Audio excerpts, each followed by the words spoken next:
Matthew Stanley with that report. One of the groups involved in the CSIRO forum was the Australian Association for the Study of Peak Oil and Gas. It believes that the planet's oil production will peak in a couple of years and start going into decline. The organisation's Phil Hart says international energy agencies have failed to anticipate the current situation of high prices and will soon dramatically revise down their predictions of future oil production. I spoke with him earlier today. Phil Hart, petrol prices went up 15 cents a litre this week. Is that directly linked to oil supply?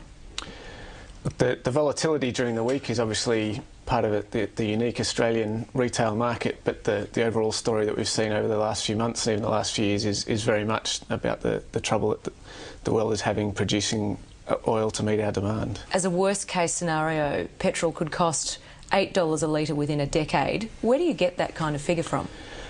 So the CSIRO Future Fuels Forum has involved a lot of groups from industry, government and NGOs like the Association for the Study of Peak Oil. That group has modelled a set of scenarios looking at different oil production forecasts and different levels of response, both in terms of people changing their choices about driving and also the level of technology response to the problem. So the $8 a litre is the worst case scenario if we don't tackle the problem and if we leave it too late to start dealing with it. And it is an attention-grabbing figure, isn't it? So, I mean, is this the sort of shock tactic that we need to get people to take action? There's certainly no intention that we would come up with a shock scenario. That was just an output from the models that CSIRO run, and it's a very real output from the best models they can put together. So we need to treat that with a lot of seriousness and take the message away that we need to start serious action now. What would you say to the peak oil sceptics and to suggestions that this is just scaremongering? I think the evidence for the peak oil sceptics is out there already. The predictions, I mean, from the peak oil sceptics is every year for the last 5 years they've said that oil prices were going to come down, and we're not seeing that response. I think all the evidence out there is that the oil market's getting tighter. The large oil fields, which have been the mainstay for our production for so long, are really struggling, and it doesn't matter which area you look at.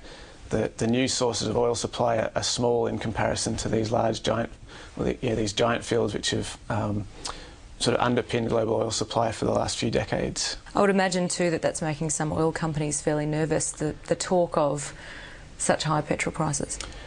Yeah, I mean, the oil companies find themselves in a pretty tricky situation. On the one hand, they're making a lot of profits, but on the other hand, they're seeing a difficult future ahead.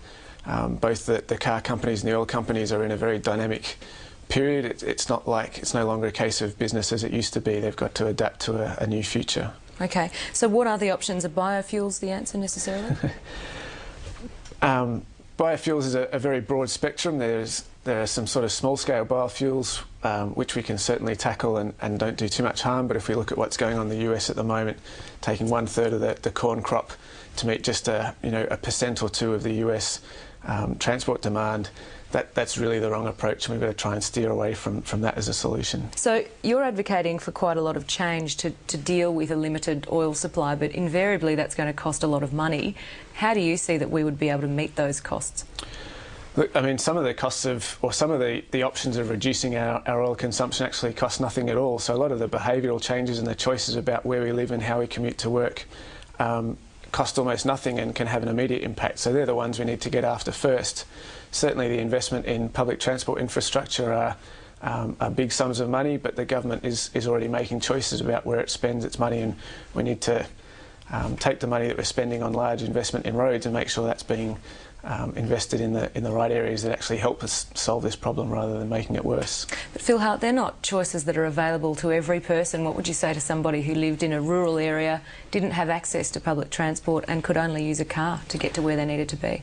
Yep, so there are certainly, by leaving it late to deal with peak oil, we're creating some tough problems, and we don't do anybody any favours by pretending that there are easy solutions or that there are easy fixes. We need to own up to the fact we've got a difficult problem, and that we need to try and find ways of compensating people who are in difficult situations and make it work for them. And what's the role of government in all of this? Government has a huge role to play in sending the right signals and setting the right policies. And I guess, yeah, being honest with the Australian community that both because of climate change and peak oil, that we have to proactively bring down our oil consumption and the way we use our cars. Phil Hart, thanks for joining us. Thank you.